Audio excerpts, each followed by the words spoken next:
This meeting is engagement and inclusion.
Hi, Lauren. Hi, Debbie.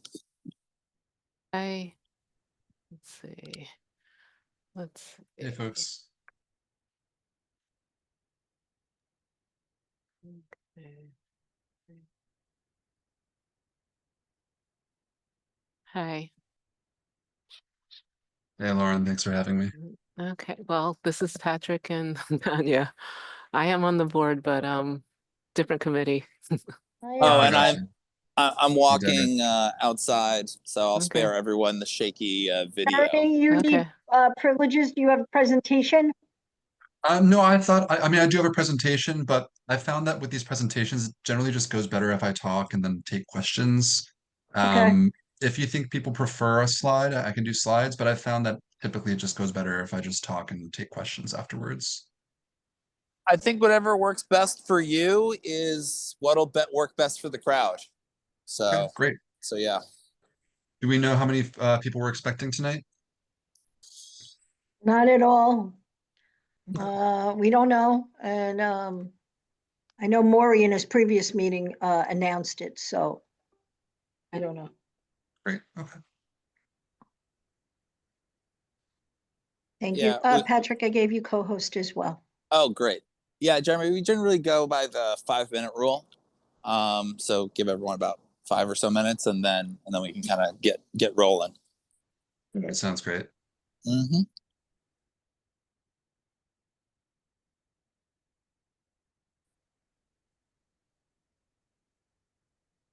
Hi, Lauren. How you doing? I'm good. How are you, Debbie? Okay.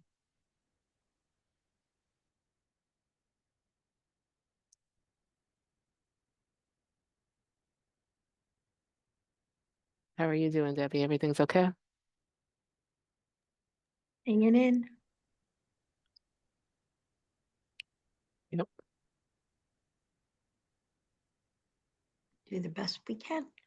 Okay. Bingo. That's it these days, right? That's it exactly.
Leo, Eric, Amaris, welcome.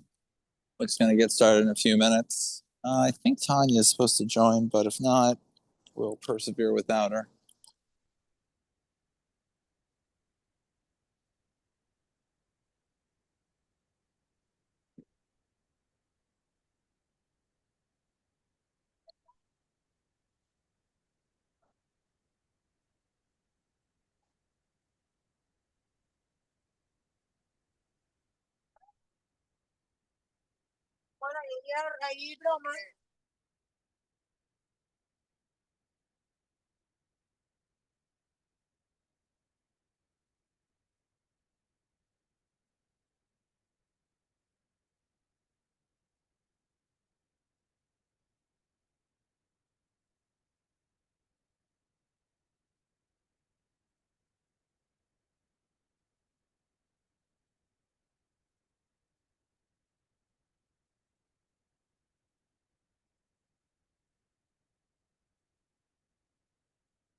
Hi, good afternoon, everyone. Thank you for coming.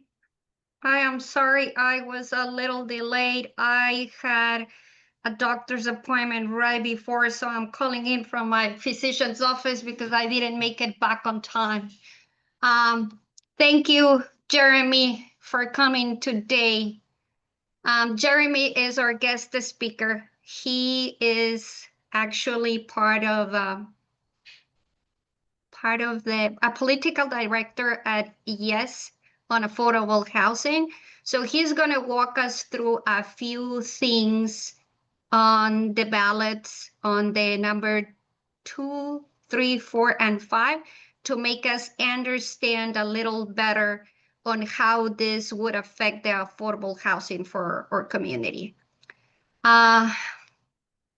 Please, Jeremy, welcome, and please let us know what we can learn from you today. We may have a few questions after this. Yeah, of course. Thank you for having me, Tanya, and all the other members of the community board too here. I'm a proud resident of Community Board 1, so thank you for having me at Community Board 2 today. Um, so my name is Jeremy. I'm the political director for Yes on Affordable Housing.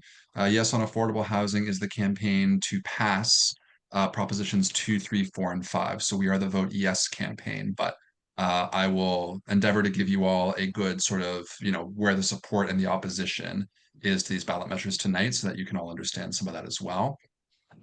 What I'll do is I'll just, briefly introduce myself as I'm doing, talk a bit about the content of the ballot proposals and where they're coming from, and then talk a bit about some of the political dynamics around these, and then take any questions that you all have. So just in terms of some of my background, I will say I am not a housing expert. It's not my background. I'm an organizer and a political campaigner. I was the organizing director for Brad Lander's campaign for mayor.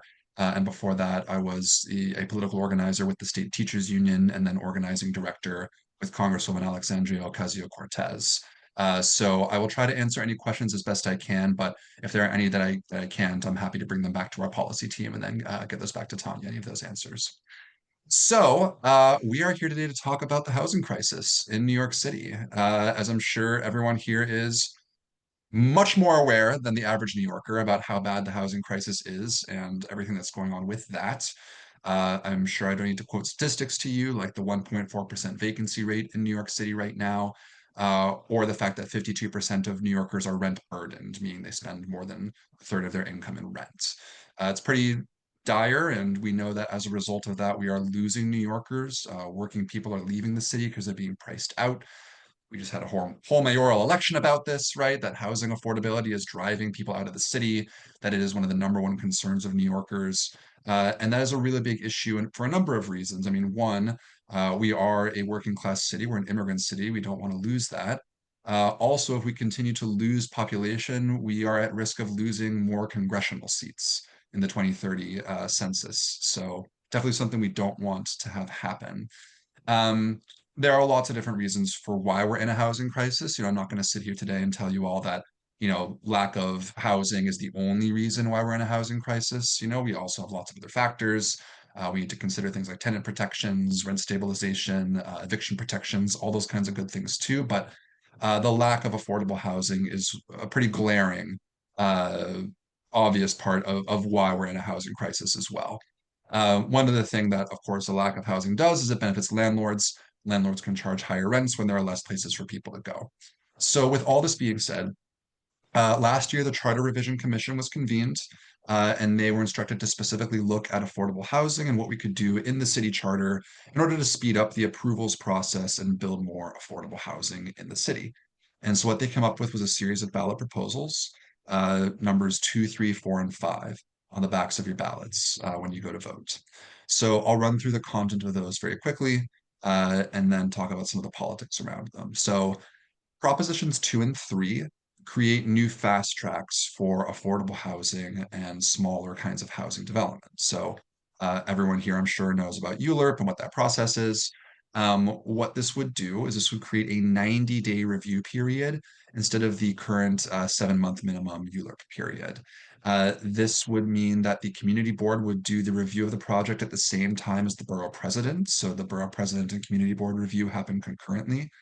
We also maintain, the community input sessions, all that kind of good stuff. All of the state regulations have to be followed as well. So like environmental review has to be followed too.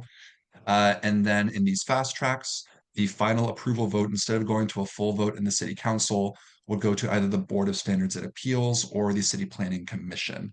I'll talk about the difference there in a sec. So in order to qualify for this fast track, you have to be one of 3 kinds of housing. So the first kind of housing that would qualify for the fast track would be publicly financed, 100% permanently affordable housing. That kind of housing would go through the 90-day approval process and would end up at a vote in front of the Board of Standards and Appeals instead of the full city council. The second kind of housing that would be eligible for the fast track would be affordable housing developments in one of the 12 community boards that has built the least housing every 5 years. And so right now, I don't know the numbers of the boards, but the areas where they are is East Queens, Southeast Queens, South Brooklyn down to Bay Ridge, the Upper East Side and Upper West Side of Manhattan, and most of Staten Island except for the North Shore of Staten Island. Would all fall into the 12 areas that have built the least affordable housing. And so affordable housing projects there would be eligible for that fast track, which would end up at the City Planning Commission for final approval. The third kind of housing that could qualify for the fast track, this is now Proposition 3 now, would be what the ballot proposal calls modest affordable housing. And modest housing in most of the city is defined as something that is under 45 feet tall, so 4 stories or less most of the time, or in dense areas like Manhattan, downtown Brooklyn, that kind of thing. This would be affordable housing that adds no more than 30% additional density to what's already zoned for. So if we all live in a neighborhood where it's 10-story buildings and I want to do a 13-story building, that's an area already zoned for that builds affordability, right? I could qualify for the 90-day fast track there. Another part about Prop 3 that doesn't get discussed a lot, but that I think is really important, is that it also fast tracks climate resiliency programs. So these are things like solar panels, waterfront resiliency, flood resiliency, all that kind of stuff is also fast tracked under Proposition 3. So moving on from the fast tracks now, we're going to talk about Prop 4. Proposition 4 creates a new Affordable Housing Appeals Board. This appeals board consists of 3 people. It's the mayor, the speaker of the city council, and the relevant borough president to where the affordable housing is being proposed. And what this 3-person board would have the power to do would be if the city council votes no on a land use proposal that would build affordable housing, the board can reverse that decision with a 2/3 majority vote of that 3-person board. This is only applicable in questions where what the council is voting on would build affordable housing. And if the council votes yes, board does nothing. They only get involved if the council votes no on a land use proposal that would build affordable housing. So this is designed to address the question of member deference.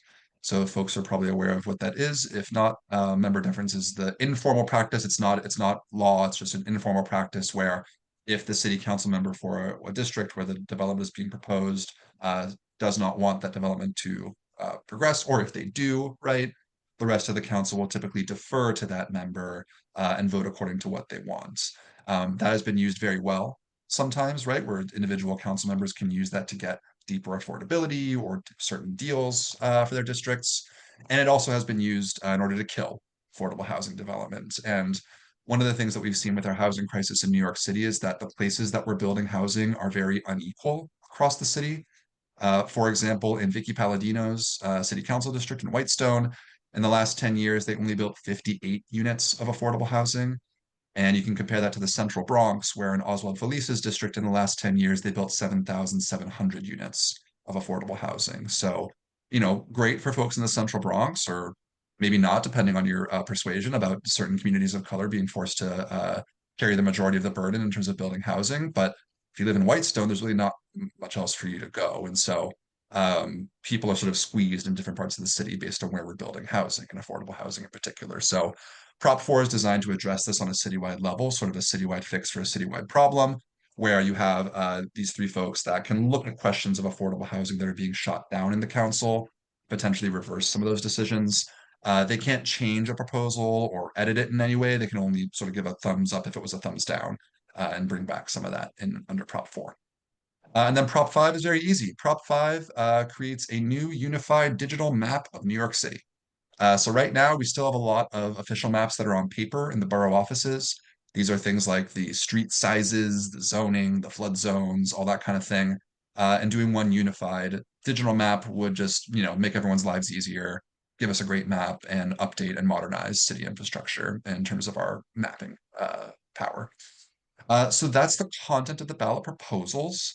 Before I talk about the politics of like support and opposition here, I think it's probably a good idea to pause and take any questions on the content of the proposals before I continue on. Anyone has questions now? Lauren, go ahead, please. Hi, I just had a question in terms of the Prop 5 with the digitalization. Like, what's the reason for that, like impetus? And then what happens with the hard copy maps? Are those being destroyed, or like what's the yeah? It's a great question. Process. So yeah, people have definitely asked me like, why are we voting on a digital map? Like that seems weird. And I think the answer that I've been told is that when the city charter was written, there was nothing in there that would allow a digital map because it was written, before internet and everything like that. So we need to add language in the city charter to allow a digital map in order for us to make it happen. So very much a formality kind of thing. What would happen to the paper maps? I don't know, although I know that in other cases those are preserved just as backup records. I'd imagine that would happen, but I'm not exactly sure, and I can definitely check on that for you, Lauren.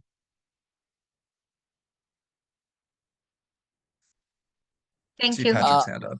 Yeah. Patrick, Yeah, I was curious if some of these fast tracks, has there been studies or any kind of numbers that would say like if these fast tracks had been in effect, over the last 10 years or something like that, like what that impact could have looked like compared to what we've seen today, just for kind of reference, and kind of curious to see how potentially impactful things could be. Or positively or negatively? That's a fantastic question. And it's a difficult one to answer sometimes because sometimes we don't know. Because sometimes, like I'm saying around like the question of member deference, if you know that an individual council member is very opposed to new housing, so like Vicky Palladino, for example, people won't even propose something in her district because they just know it's not going to happen. So sometimes it's hard because we actually tried to answer this question exactly because we were thinking about like, okay, how do we communicate to people that like this would make it faster, right? How much housing have we lost out on because of the current system? Very hard to tell just because so much doesn't get proposed, and where it does get proposed is because people already know that there's a pro-housing council member there sometimes. But what I can say in terms of like the speed at which this would change, right now New York City is one of the slowest in the country to approve and build new housing.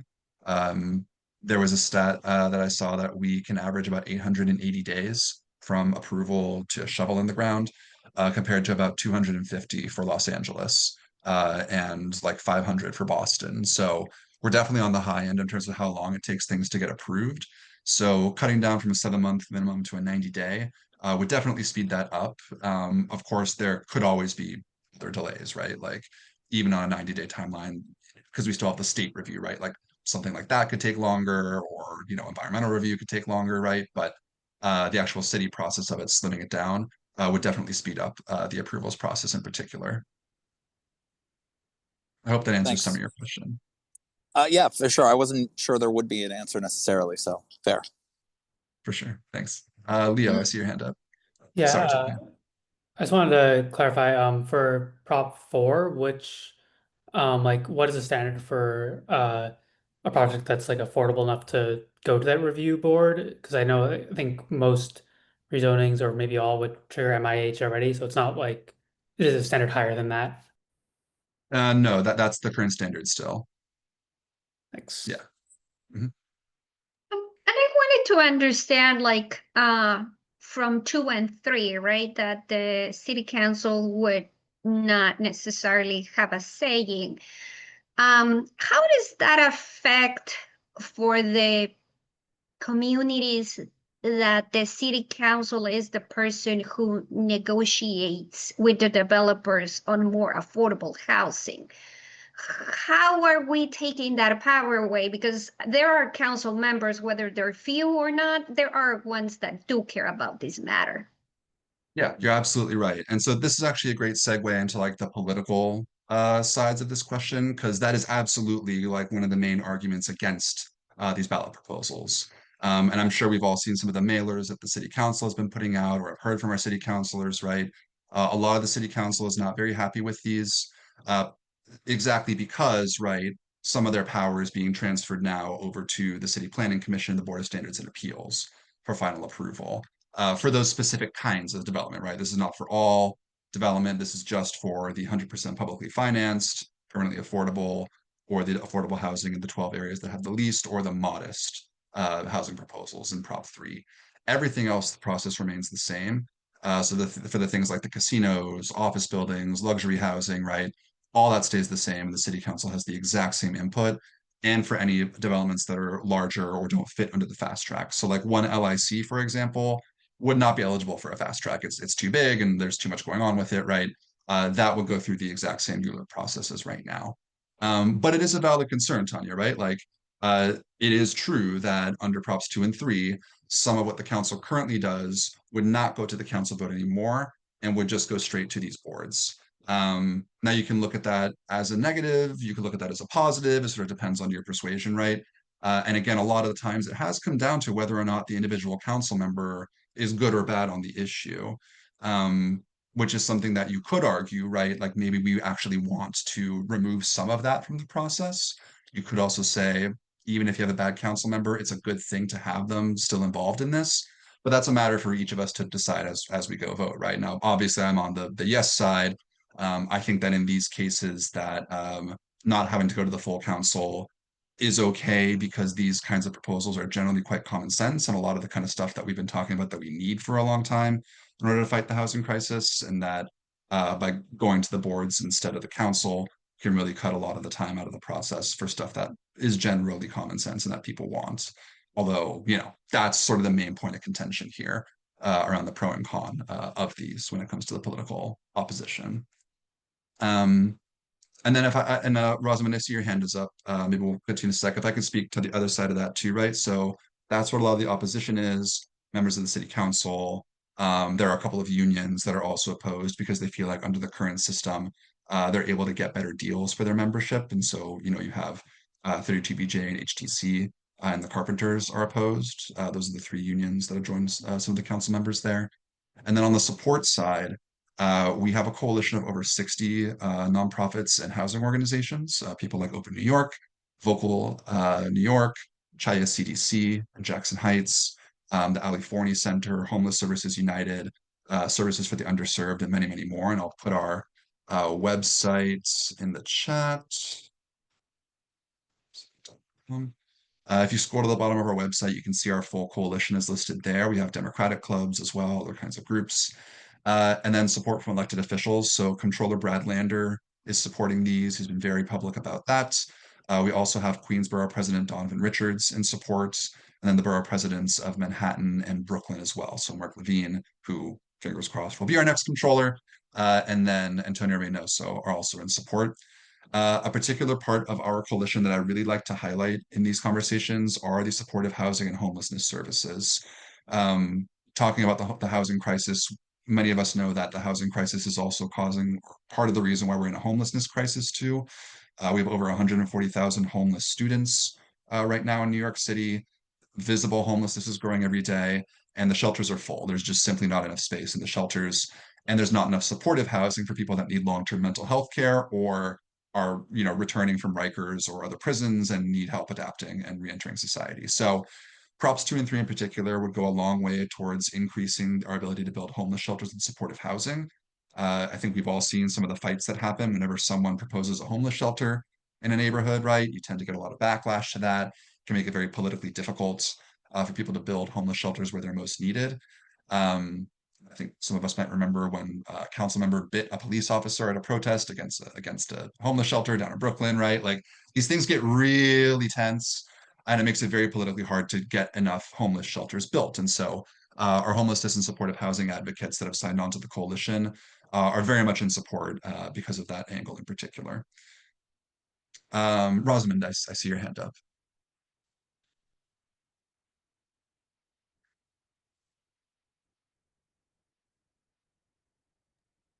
Roz, I think you're still muted. I think she's trying to unmute.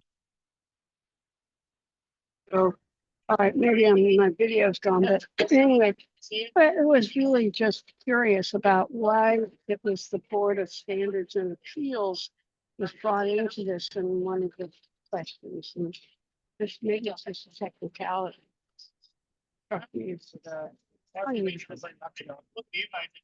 Yeah, it's a good question. I don't know why that was the board that was selected for the cases of 100% publicly financed affordable housing. I'm happy to check on that. But the other ones all go to the City Planning Commission. Thank you.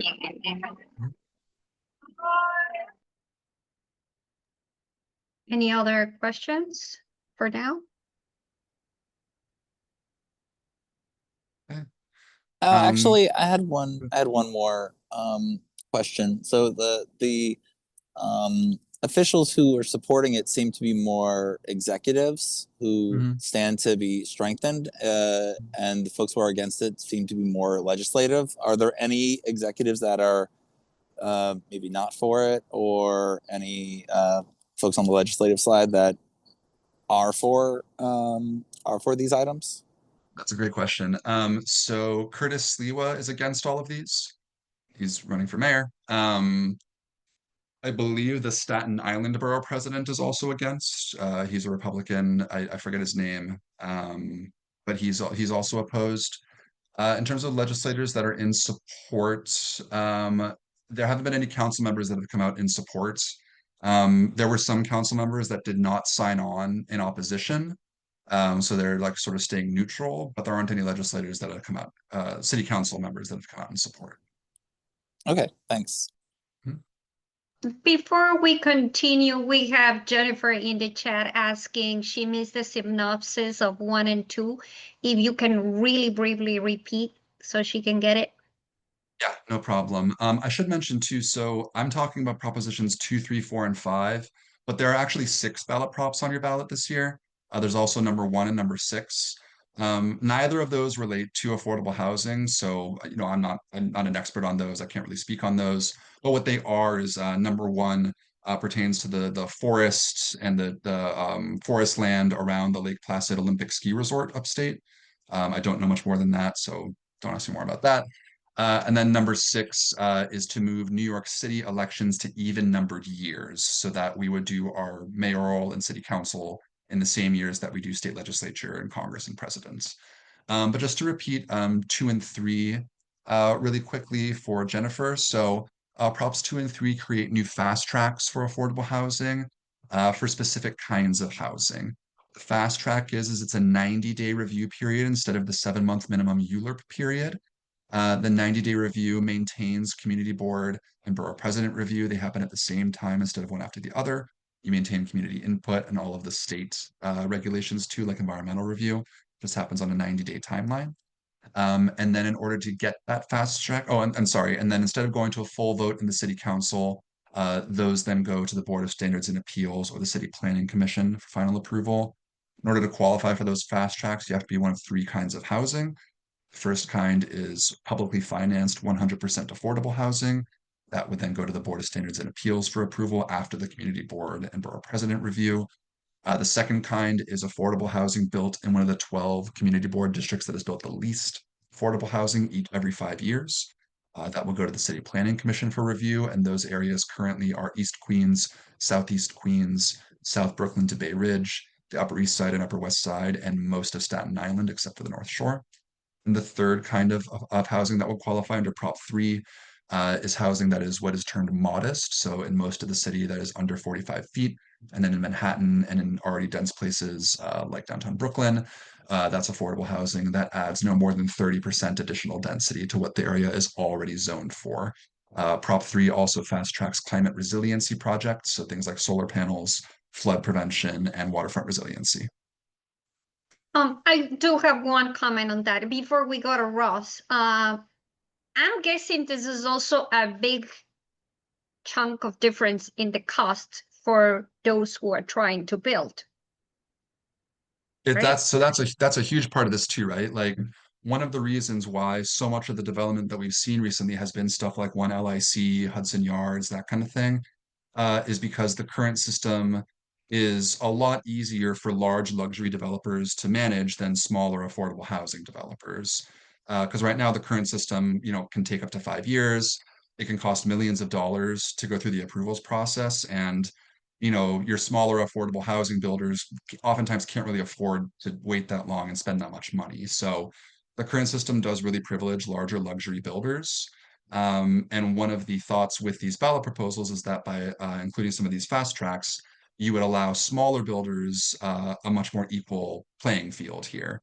And groups like Chaya CDC, who's part of our coalition that builds affordable housing for immigrant populations in Jackson Heights, would be much better, much more likely to be able to get their projects approved and it not just be these like giant luxury developments all the time.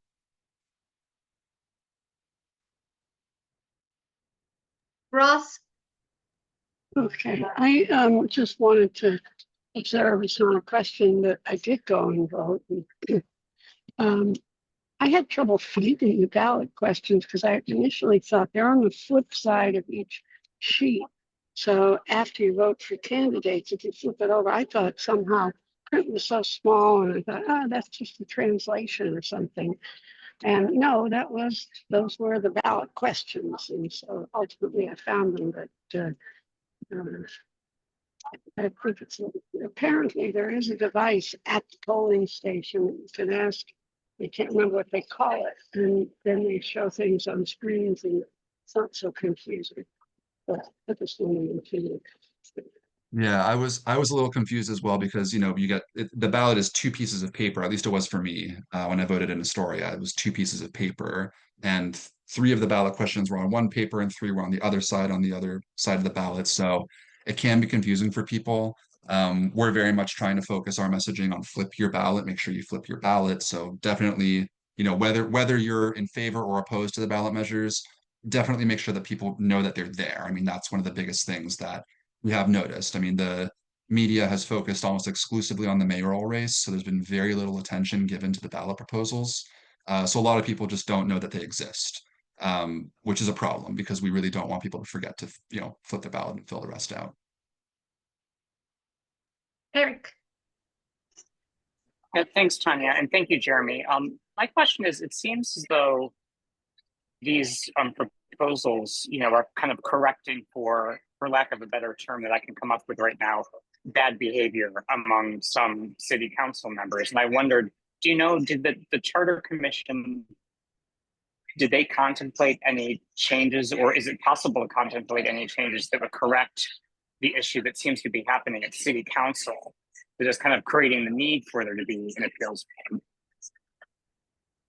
You mean correcting the issue in ways outside of the charter, or member deference? This member deference issue. Yes. No, Prop 4 is definitely the one that's targeted a lot at addressing the question of member deference by creating the new appeals board. Is definitely crafted around addressing the member deference issue. But I guess my question was there nothing that I don't know if they discussed it, or maybe there's no mechanism to address that prior to there needing to be an appeal process, right? So that there's not city council members who are becoming obstructions to, affordable housing in other areas, right? Right. No, I think I see what you're saying. And if I understand correctly, so part of the problem is that member deference is not law, right? It's an informal practice. It's not something that's like written down anywhere necessarily. It's just a way that the council operates. And so it's difficult to sort of like outlaw member deference when it's not really a law, right? So I think this was sort of the best they came up with in terms of being able to address that while also not, taking away too much power from the council.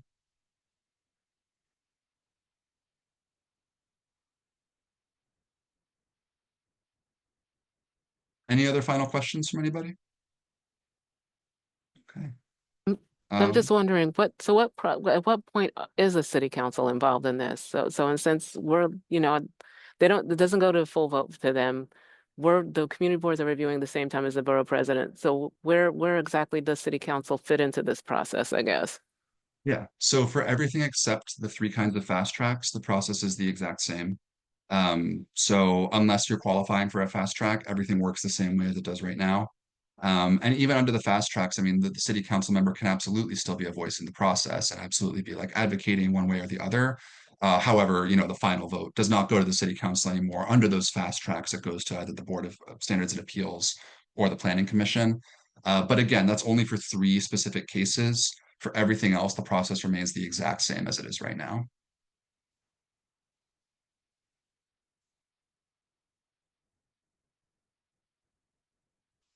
I'm going to put our website in the chat one more time. It's yesonaffordablehousing.com.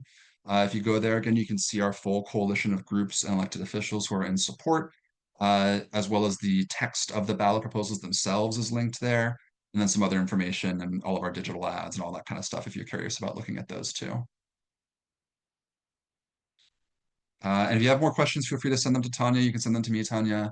But if there's nothing else, I really appreciate you all giving me the chance to speak tonight, and don't forget to vote. Thank you so much, Jeremy. This was extremely helpful. I guess there's so much confusion for all of us that we really needed to hear firsthand that this meeting is with the only intention to keep everyone informed and not to, make them do one or the other. It's just to keep everyone informed about what is out there, including what you and Ross mentioned. We have to flip. I haven't done it yet. So just to make sure that we got all the questions. So thank you so much, Jeremy, for coming today.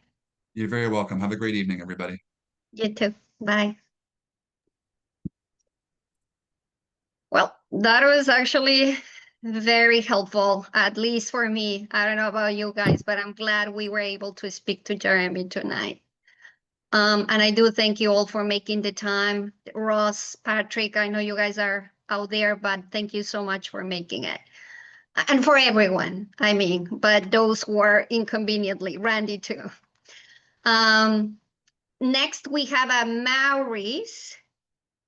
And Amaris is going to talk about, are you there, Amaris? Yes. Amaris did some research on the missing inactive links from our website. So he did his research and Debbie sent an Excel sheet with some of the findings that Rafael, the staff person, had found. So please take it away, Amaris. Amauris, I'm sorry. Have to roll my R.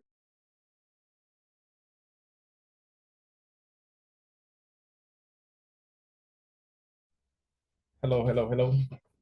Can you guys hear me? Yeah. All right. So I'm honestly, I didn't know what exactly you wanted me to show. So what I'm gonna do is just show the process, and if you have any questions, please let me know. I'm gonna share my screen. Let me just open up the. Oh, let me just. I will give you host Amaris. Yeah. Okay.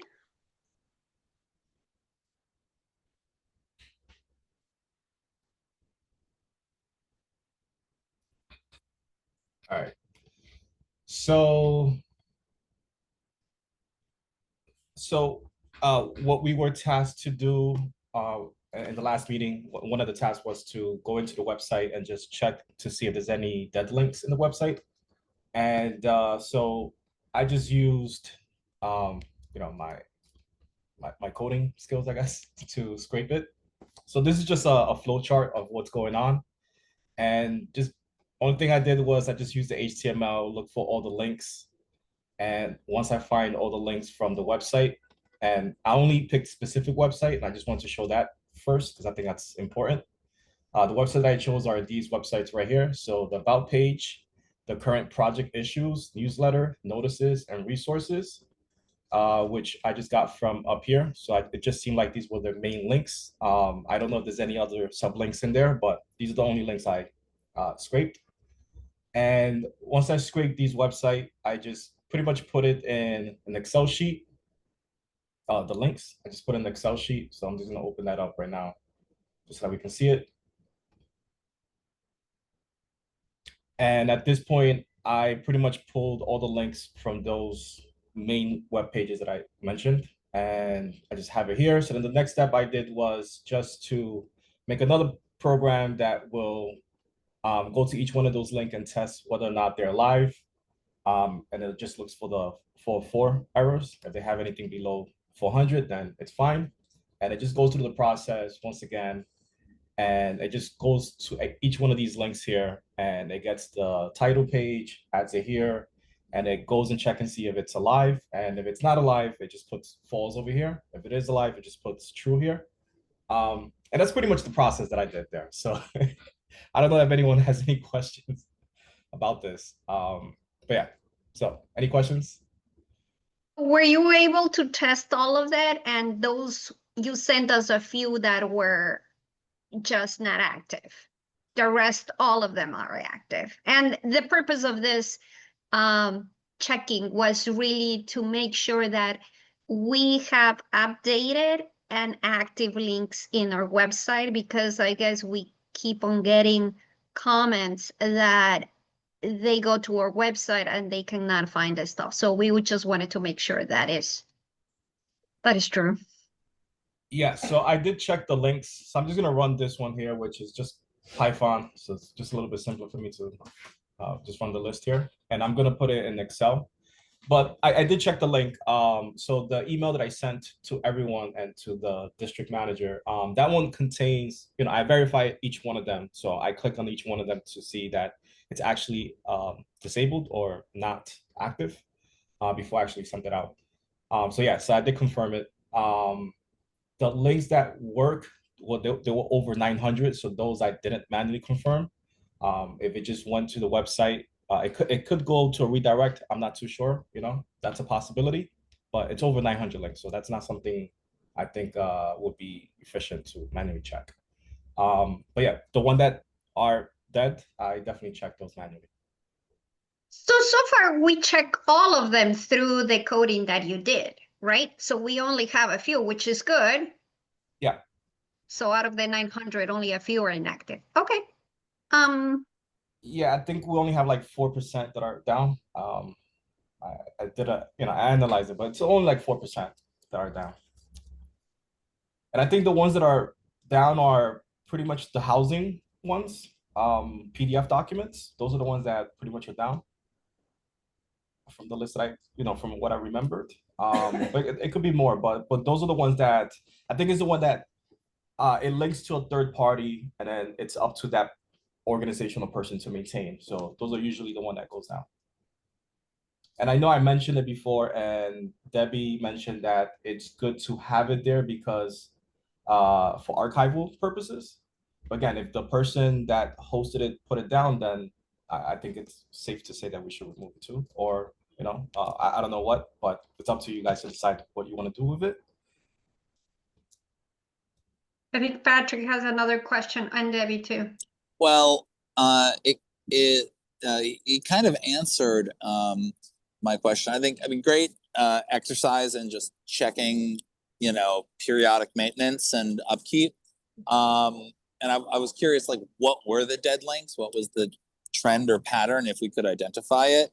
And if they're mostly from third parties, I would suspect in the future, to avoid this, maybe we want to, like, if it's an actual like, would it be like a file that was hosted by a third party, and now, like, we should probably have the file on our side, and then that's just easier to upload? Is that a proper assessment? Debbie, I see your hands up. So Can I just answer the question, Maurice, before you chime in? So as you said, a lot of those links they no longer, right, they no longer exist because let's say it's Housing Connect and they only kept a link up there for 6 months or a year or whatever. We have no way of really of knowing that. So I think the committee should look at a process or say, we only want to keep documents on our website 1 year, 2 years. So we only want to go back.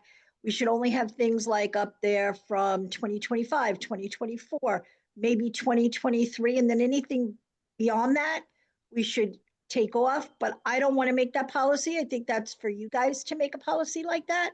And the other thing is those links may just disappear because they were from the document themselves, not anything we created or got, but if we put up a document and the link disappears, that's on whoever gave us the document. Mars? I have thoughts, Deb, but I want Mars to chime in. So the problem with that, so I do agree we need to have some kind of policy that states, how long we're going to keep these links alive. But to be honest, as I'm going through the website, it's pretty hard to look at when it was posted, to be honest, because if you look at this, for example, if I click on projects, so you have 2020 census here, that you have access right, you have affordable housing, but there's no real date, there's no real structure here. There's nothing that tells me what is the most current document and what was the oldest document that you have in here. So I would definitely say like the energy should be spent to revamp this website so we can actually show the documents or show the information a little bit Morris, better. this is a city website. We No, that this is the the Community city, Board 2 website. yeah, it's our Community Board 2 website controlled by the city of New York. So we put up and we design. So if, for example, pull up BSA for a minute, just so I can be clear. So if you open up the window for the BSA applications, the one on the top, that's the newest. The one on the bottom is the oldest. Okay. But we have a way if you want to do something by having, when we put up a document such as this, put up came from the Land Use Committee on October 2025. We can do something like that. So I think that would be a great way to reorganize this. And you say the city is the one that maintains this website? Is that We give them, the Community Board 2 sends the links over and they post it where we tell them to post it. And if we want to change a few things, we can, but the overall design is from the city. And how do we, who do we make the request to actually have a little bit more control? Because this is a little bit chaotic to me, I feel. Well, we deal with Office of Information and Technology, so we do that. So I know I've been to other CB websites where it's different theme. So I don't know how they made that request or how they're managing that, but I have seen other CBs that are completely different from this default theme that we have here. But I do know that this is the default one. That's pretty obvious. But what I'm trying to get is how do we change this so that we can modify it so it can be better presented? Well, you can map it out and we can see if what can be changed and what can't be. So Randy says in the chat that most have their own website. They pay for it, which is a lot of money. We Yeah, started there's- out that way historically. We did have our own website and it became a fortune of money. And then there are certain things that have to be in compliance with the city of New York, such as certain disability rules, certain things. So it became some audit issues. And that's why it needed to go on to the city. Then we end up without compliance issues because then the city puts up certain things that we are in compliance for without having to worry about it. Ross? Thank you. Yeah, I think that we definitely in the name of our engagement with inclusion need to do something about having dead links and things of that sort. And I don't see the website as an archive. That we could create another archive or have a page on the website that is considered the archive.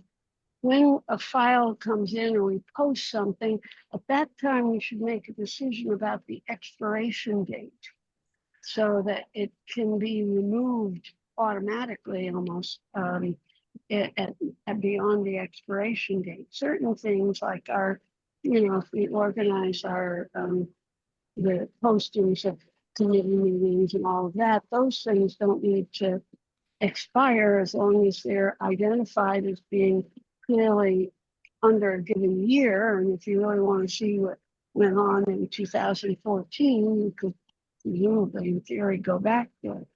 But if it's somebody else's website and the link that we're offered, it should expire, and that should be done when it's posted. That should be set up in advance, because nobody's going to go back and say, "Oh my gosh, we still have something on the 220 census." I mean, and that doesn't even make sense. And I think it creates an impression that we're not a very engaged community board and not up to date to have stuff like that sitting here. So that's basically what I have to say. Thank you, Ross. Patrick? Yeah, I mean, I think it's I know we're coming up on time, so I think it's part of a bigger conversation. Archive, not to archive, when, how long or not. But it definitely sounds like, Deb, I know you mentioned things might have been a little unwieldy, difficult to manage, and expensive in the past.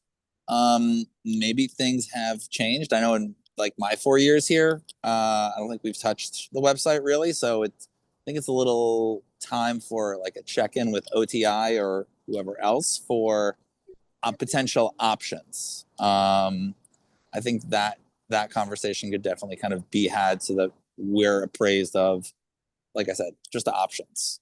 And we don't really have to finalize anything tonight, but just wanted to flag all the same.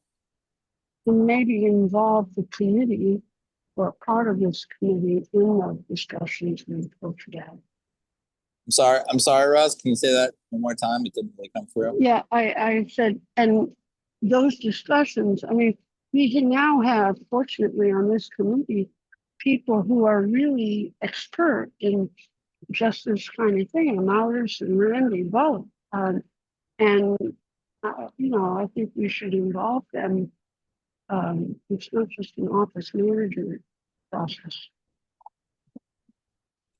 Yeah, definitely. Not to volunteer them.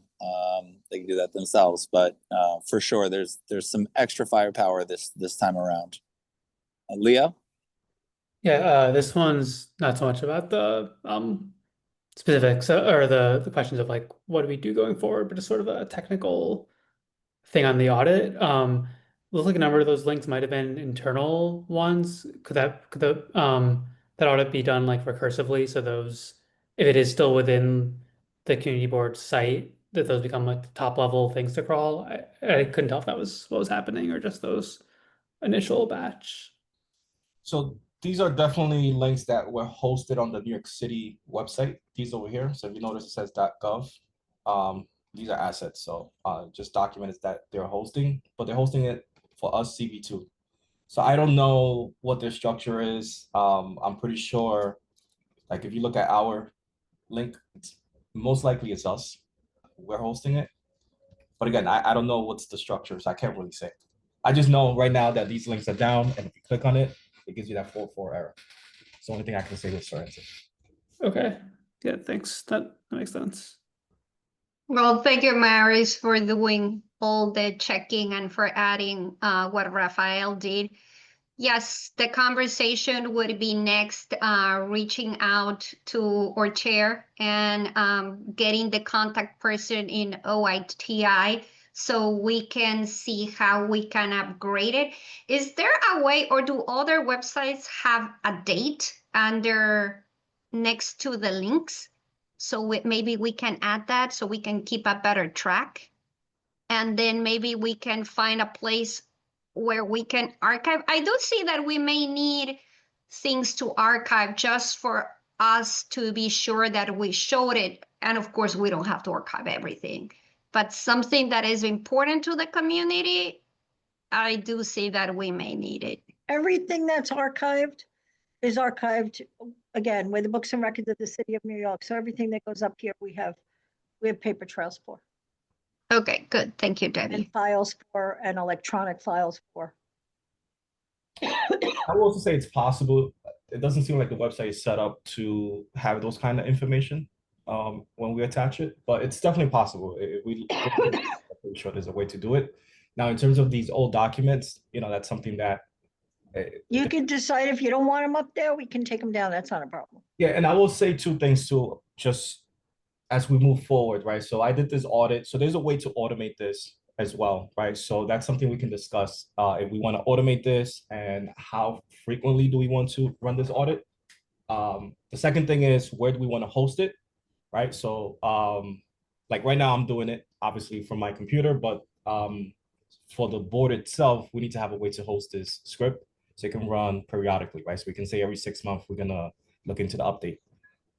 I can definitely post this on GitHub, so if anybody else wants to come in afterwards, they're able to take the script and run it, improve it, do whatever they want to do from there.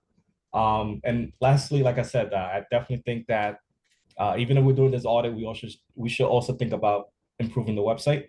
Because if you look at here, so this is, I'm using a desktop, and to me, this is not aesthetically pleasing when it comes to the Facebook post here, even the way that it just looks here. It's meant for mobile devices, but not everybody has mobile. I know there's more people using mobile, but still, when I use a computer here, like this is chaotic, like I said. It should be designed for both mobile and desktop. That just shows you what I post to Facebook every day. So if you don't have Facebook or you don't get on Facebook or whatever, you could see what we post. Yeah. No, I'm so the Facebook update, that's good, but what I'm saying is the way it's displayed, it's it's shrunken, like the width is In the not. middle, yes. Well, we did, just a reminder that in the budget, we did submitted a request for website design. So we still put it out there. We have to see how we get it. But I agree. I would say that maybe we're not here forever. Everyone has a time limit. So maybe that is a task for the chair. And I believe the chair has a laptop. Is that correct, Debbie? I'm sorry? Does the chair have a laptop from the city? Or No. do they use their own, they use their own laptop? Yeah. So maybe that would be a task for every CV2 chair. So thank you for doing the plugins. I do believe that that would be because we only have like a few years left. So Right. we wouldn't be able to be checking every 6, like in the future. But the chair could be checking that with Debbie. We, just so we know, because we are the city, and we have compliance issues, and our website has been audited before, with various compliance issues and what we're supposed to show, what we're not supposed to show, and things like that. They're helpful in that respect, and we are a city agency, so we do have to follow what they tell us to do.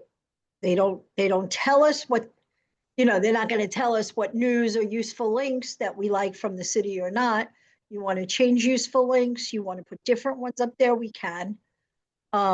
We just have to have certain things that are in compliant because it's a city website, not a private civic or community group website. Yes, Debbie, and what we were saying, thank you for the clarification. What we were saying is more like the design, because the way right now it's looking, and instead of showing the full page, is showing like a shrinking view of it would be a mobile version. That is what we're talking about. So maybe what we can upgrade, or I don't know if it's possible to add a plugin, is to have like the different settings, whether we're looking at it in a laptop or phone. So it could be more, how do you say? Aesthetically Visibly pleasing. appealing. Yes. Yes. Thank you. Yes. I understand that too, believe me. And it would be great to get some new pictures if somebody wanted to take pictures and change how the district looks as we keep growing. That would be nice. I was going to mention. Historically, people did that before, so there are things. that would be great to see and change. Would it be possible to hold like a competition within the districts that we can change these Sure, why- pictures? You know, like We I think that should. would be cool. I Yeah, love that There's a idea. limit of We how many should. pictures that we could put. Yeah.